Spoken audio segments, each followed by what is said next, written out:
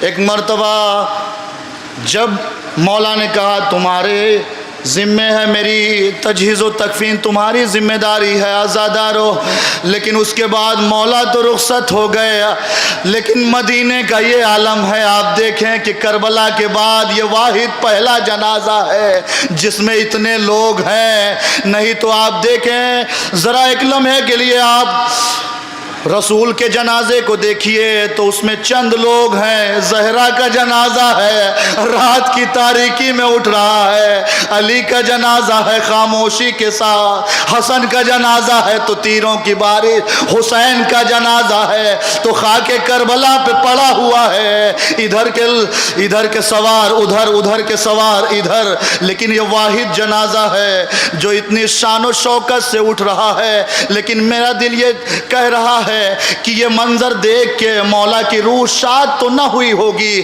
اور یہی جب یہ کاندھے پہ جنازہ اٹھا ہوا ہوگا، بقیع کی طرف سے یہ جنازہ جب گزرا ہوگا تو مولا نے ایک مرتبہ کربلا کی طرف ضرور رخ کیا ہوگا اور یہی کہا ہوگا کہ اے میرے بابا، آپ کا یہ بیٹا، آپ کا یہ لال بہت شرمندہ ہے کہ آپ کے جنازے میں بہت کم لوگ تھے، یہاں تک کہ آپ کا یکا یہ تنہا بیٹا تھا، کوئی نہیں تھا، لیکن ہائے اس میرے جنازے میں اتنا بڑا مجمع، لیکن بابا اتنا ضرور ہوا تھا کہ جب ہم قبر کے قریب گئے تو 2 ہاتھ برآمد ہوئے تھے اور کہا تھا بیٹا سجاد، بیٹا زین العابدین، لاؤ میری امانت کو میرے حوالے کر دو۔